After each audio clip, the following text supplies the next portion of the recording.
मैंने शुरुआत में ही आपसे ये इस पर चर्चा की थी, लेकिन फिर भी मैं इस बात को दोबारा कहूँगा कि दुनिया भर में 123 देशों ने ये डिमांड किया है कि चाइना के खिलाफ़ इस पर इन्वेस्टिगेशन होना चाहिए। वो इस बात को समझते हैं कि मामला कहीं गड़बड़ है। शक के कई पहलू ऐसे आए हैं और हर दिन वो और पहलू जुड़ते जा रहे हैं। आपने अभी जो लेटेस्ट फोटोग्राफ्स देखे वुहान में, जो ये आउटब्रेक के पहले गाड़ियों की संख्या और आउटब्रेक के बाद गाड़ियों का, ऐसे कई तथ्य सामने आ रहे हैं। लेकिन आपने सही कहा कि 123 देश नहीं मान रहे हैं, 123 देश इस पर इन्वेस्टिगेशन चाहते हैं। नेपाल चाइना का समर्थन कर रहा है। आप पूछेंगे क्यों? तो हो सकता है कि साइंटिफिकली और टेक्नोलॉजी नेपाल अपने आप को बहुत ज़्यादा विकसित मानता हो। तो अगर इतना विकसित है तो फिर हमारी भी मदद कर दे, और वरना आप इसको क्या कहेंगे? ये शी जिनपिंग और दामादों के बीच में बात है। दामाद साहब कुछ भी कर लेंगे, उनको छोटे छोटे डाउरी पकड़ाता रहेगा उनका ससुर, ये इनका काम चलता रहेगा। और साहब अगर इस तरह का अगर इनका रवैया है तो मुझे तो लगता है कि ये सार्क में ये हमारे किस काम के हैं? ये सार्क के किस काम के हैं ये लोग? आप नीतियों की बात करते हैं तो हमको सार्क पे पुनः विचार करना पड़ेगा इस कोरोना के बाद से, हर चीज में। कई हमारे वो बे ऑफ बंगाल को लेके कई हमारे वो ऑर्गेनाइजेशंस हैं, बिम्स्टेक है और कई ऑर्गेनाइजेशंस हैं, उसमें हमको इस पर दोबारा विचार करना पड़ेगा अगर ये रवैया है तो। और यही नेपाल अभी इसी सरकार ने, ये कम्युनिस्ट सरकार ने अभी कि सार्क में चाइना को मेंबर दे दो। ससुर साहब आना चाहते हैं सार्क के मीट में। तो ये इनके दामाद और वो पाकिस्तान इनका नौकर, वो शी जिनपिंग का नौकर और ये दामाद, ये दोनों मिलके ये तो हवा उठा ही रहे हैं कि सार्क में मेंबर उठा, इसको बना लो चाइना को। तो ये मनसा समझिए इस बात का। और इस बार मैं कहूंगा कि कोई दोनों भाई हैं, लेकिन दोनों भाई के बीच में एक मर्यादा, भाई कोई रिश्ता तो मर्यादा पे चलता है ना। अगर कोई मर्यादा तोड़ेगा तो फिर अपनी नीतियां बदलनी होगी हमको। सिंह साहब, आप क्या समझते हैं कि जो ये इंडो पैसिफिक स्ट्रेटेजिक अलायंस बन रहा है उसमें नेपाल, चाइना, नॉर्थ कोरिया और पाकिस्तान एक ही अलायंस का हिस्सा है, और हमारे नेपाल को लेकर अब क्या नीति होनी चाहिए? देखिए, ये बहुत अच्छा सवाल है और बहुत इंटरेस्टिंग इसलिए है कि मैं नॉर्थ कोरिया की समझ सकता हूँ। नॉर्थ कोरिया ईस्ट चाइना सी के ऊपर में है, तो उसका एक रोग स्टेट, चाइना का एक रोग स्टेट होने वाली बात समझ में आती है। पाकिस्तान चूँकि अरेबियन सी में है और वो एक्सेस चाहता है, इसीलिए चाइना पाकिस्तान इकोनॉमिक कॉरिडोर की जो बात अभी वो जो काम चल रहा है वो भी बात समझ में आती है। लेकिन मुझे नेपाल की बात नहीं समझ में आती है। और इस पूरे दौरान इसके जो ये स्टैंड ऑफ अभी हुआ है इंडिया और उसमें चाइना में, तो नेपाल का ये रवैया तो ये तो बिल्कुल सैटेलाइट की तरह ये कर रहा है। लेकिन इसका पता नहीं या ओली को दिमाग नहीं है या उसके जो सलाहकार दिमाग नहीं है। नक्शा अपने आप में बहुत कुछ बोल देता है। अब आप ये नक्शा देखें तो मैंने कहा कि नॉर्थ कोरिया आपको मालूम है इस नक्शे से बाहर चला जाएगा, उस तरफ है, इसमें नॉर्थ कोरिया है, उसका समझ में आता है, नेपाल का, ये पाकिस्तान का समझ में आता है। लेकिन ये लोग जो नेपाल में बैठे हुए हैं और कुछ पाकिस्तान के भी सपोर्टर्स, मुझे याद है, आपको याद होगा वो ऋतिक रोशन राइट्स, वो वहां ISI ने करवाई थी, वहां है कुछ लोग। पूरा काउंटरफिट करेंसी का जो धंधा जो चलता था वो पाकिस्तान का, वो नेपाल के थ्रू ही चलता था। जिन दिनों मैं वो किताब लिख रहा था, ये द मेकिंग ऑफ नेपाल, उस समय मैं आपको बताता हूँ, एक पैसेंजर एयरक्राफ्ट आता था, हफ्ते में 3-4 दिन आता था इस्लामाबाद से काठमांडू। उसकी सीटिंग कैपेसिटी 100 से ऊपर थी और उसमें पैसेंजर होते थे 8-10, और सबको मालूम था कि उसमें क्या भर के आता है यहाँ पे। तो एक कॉन्स्टिट्यूंसी है वहाँ पे। अब आप इसको किस तरह से एक्सप्लेन किया जाए? भारत के खिलाफ नफरत कुछ लोगों में, या कुछ लोग बिकाऊ हैं नेपाल में, और माओवादी तो चाहे हिंदुस्तान के माओवादी हो या नेपाल के माओवादी हो, तो अगर हिंदुस्तान का अगर डिसइंटीग्रेशन हो जाए, वो तो कहते भी हैं कि वो हमारे लिए सबसे बड़ी खुशी की बात होगी। मैंने आपको बताया था ना वो अधिकारी ने क्या किया, फिर 62 वॉर में 555 और वो पीने वाला ने क्या किया। उसके बाद आपको मालूम है कि जब ये नक्सलवाड़ी का मूवमेंट हुआ तो माओ ने क्या एक स्टेटमेंट दिया था, पील ऑफ थंडर ये करके।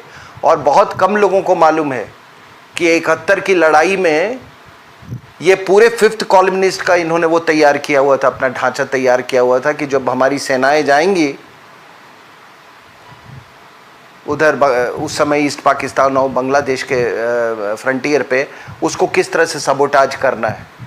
उसके पहले मिसेस गांधी ने वो एक ऑपरेशन चलाई थी, स्टीपल चेज, और कई लोगों को उस समय उठा के उनको जन्नत तक भेजा गया था, क्योंकि वो यही डर था कि वो 5th कॉलमनिस्ट का काम नहीं, और वो आज भी वो 5th कॉलमनिस्ट का काम कर रहे हैं। तो जो एशिया पैसिफिक की बात कर रहे हैं, तो ये देखिए, मैं नेपाल के लोगों से और जो नक्शा देखते हैं उनसे मैं गुजारिश करूंगा, थोड़ा ज़मीनी हकीकत देख लें आप। हम तो क्वाड्स का इसलिए हिस्सा बने हैं क्योंकि ये एरिया हमारे लिए महफूज रहना बहुत ज़रूरी है। हमारा 30% ट्रेड जो है इधर से जाता है, मलक्का स्ट्रेट से ऐसे होके वो साउथ चाइना सी की तरफ जाता है, आप समझ रहे हैं। उस ट्रेड को प्रोटेक्ट करना हमारा काम है। और जब हम अपना ट्रेड रूट्स प्रोटेक्ट कर रहे हैं, सी लाइंस ऑफ कम्युनिकेशन हम प्रोटेक्ट कर रहे हैं, तो हम इनडायरेक्ट हम इनके भी हम ट्रेड रूट्स को प्रोटेक्ट, मतलब क्योंकि इंडियन ओशन उनका सारा माल तो यहाँ आता है ना, कलकत्ता और जगह से, और फिर ये नेपाल की तरफ जाता है। तो इस पर क्या असर पड़ेगा? इन लोगों को दिमाग नहीं है, काठमांडू में बैठे हुए लोगों को। अरे सरकारें तो बदल जाएंगी, आज कम्युनिस्ट है चला जाएगा। शी जिनपिंग वो प्रेसिडेंट फॉर लाइफ अपने आप को डिक्लेयर किया है ना, लेकिन वो ये तो गारंटी नहीं ले सकता ना कि वो हमेशा जिंदा रहेगा, हमेशा के लिए।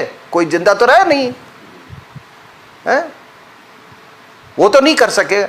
लेकिन कम्युनिस्ट पार्टी खत्म होगी, शी जिनपिंग खत्म होगा, ये ज्योग्राफी जो है ना, ये जो ज्योग्राफिकल रियलिटी है, ये वाली geographical reality, Indian ocean to Nepal, India and Nepal का जो सी रूट जो है वो नहीं बदलने वाला है। इस ज्योग्राफिकल रियलिटी को वो समझे, और इस ज्योग्राफिकल रियलिटी को मद्देनजर रखते हुए जो दोनों देशों में जो सिम्बायोटिक रिलेशनशिप है उसको भी ये नज़रअंदाज ना करें, उसको भी ये नज़रअंदाज ना करें। तो ये मुझे तो इसीलिए हैरानी होती कि सब चीज़ को आपने कंसिडर नहीं किया और आप सीधे यहाँ पर एक हमारा एक ट्रेड रूट है जो कि 2015 में भी जो साइन हुआ है चाइना के साथ वो उसमें भी आता है ये लिपू लेक का। तो अगर पार्लियामेंट में अगर बात उठानी हो तो बहुत सारी बातें हम भी उठा सकते हैं, बहुत सारा चीज़ हम भी निर्णय ले सकते हैं, लेकिन एक शोभा नहीं देती है ये, इतना ही कहूँगा। ये बात हमको शोभा नहीं देती है और ना मैं कोई हार्श लैंग्वेज का इस्तेमाल करना चाहता हूँ, लेकिन इस नक्शे पे उनको ये समझना चाहिए, ये ओली को समझना चाहिए कि जब तो यहाँ उधर शांघाई इसके और बियॉन्ड शांघाई, अरे तुम्हारे तक पहुँचते पहुँचते पहुँचते जब यहाँ पहुँचेगा ना नमक का पैकेट, तो 5000 किलोमीटर से ज़्यादा, अगर टिबेट रेल से आएगा तो 5000 किलोमीटर। तो ओली साहब एक पैकेट अगर 10 रुपए का होगा ना तो आपके आवाम को वो पैकेट 100 रुपए में मिलेगा।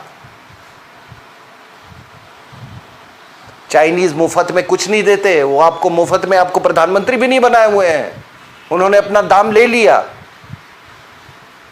तो ये बात ओली साहब को समझ में आ जानी चाहिए ये बात।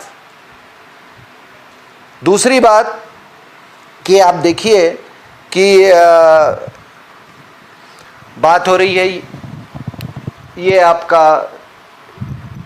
China Pakistan economic corridor, correct sir? सही, ठीक है। यहाँ पे करीब यहाँ पे ग्वादर पोर्ट है, ठीक है सर। ये रही चाइना पाकिस्तान इकोनॉमिक कॉरिडोर। अभी बात हो रही है Nepal China Nepal economic corridor. अब ये चाइना नेपाल इकोनॉमिक कॉरिडोर ये कहाँ से गुजरेगा? ओली साहब से लोग पूछें कि ये चाइना पाकिस्तान नेपाल जो इकोनॉमिक कॉरिडोर है आप यहाँ से ले आए, फिर वो कौन से समुद्र के समुद्री उसका पड़ाव होगा और वो आगे कैसे जाएगा? भारत से तो जाने पड़ेगा। वो भारत से जाना होगा। और देखिए दूसरी बात, पूरी नेपाल का इतिहास ले लें। नेपाल में किंग त्रिभुवन को, राणा को हटा के गद्दी पे किसने बैठाया था? भारत ने, जो प्रॉपर रॉयल फैमिली को वहां पे रिसरेक्ट किया। आपको मालूम है ना इतिहास का? किंग त्रिभुवन को। नेपाल रिपब्लिक बना भारत की मदद से। नेपाल में 1990 में पार्लियामेंट्री इलेक्शंस हुआ, वो भारत के सपोर्ट से। वहाँ का जो संविधान बना 1990s में वो था वो भारत के कहने पर।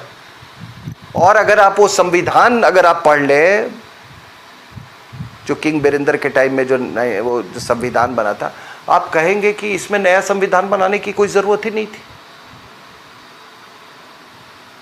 तो नीति हमारी अच्छी रही है, बस हमसे एक भूल हुई है, जो भूल हम हिंदुस्तान में भी कर रहे हैं। और वो भूल ये हुई है कि हमने ये तमाम जो ये खूनी मर्डरस जो ये पूरी ताकतें जो हैं, ये कम्युनिस्ट, चाहे वो माओवादी हो या मेन स्ट्रीम वालों, उनको अपने देश में इज्जत दिया और वहाँ पर इज्जत दिया। अब हम तो लोगों के उसके बिहाफ पे हम तो सरकार के बिहाफ पे बोल नहीं सकते हैं, लेकिन मेरी बात लोगों तक पहुंच जानी चाहिए। ये 555 और ये स्कॉच और ये कुर्ते फाड़ने वाले लोग ये आपका सब कुछ नष्ट कर देंगे, ये सब कुछ नष्ट कर देंगे। ये कौन सी ताकतें आप ये समझो। मैंने इसीलिए आज नक्शे का सहारा लिया ताकि मैं यहाँ की आवाम और नेपाल की आवाम को ये बता देता हूँ कि माओ, स्टालिन ऐसे खूनी गुंडे बदमाश पैदा होते हैं, मरते हैं, लेकिन ये भौगोलिक स्थिति नहीं बदलती है, क्योंकि ये सृष्टि के द्वारा रची गई है। ये गॉडलेस, ये कहते हैं ना कि हम भगवान पे विश्वास नहीं करते, ये गॉडलेस कम्युनिस्ट नहीं समझेंगे इस बात को।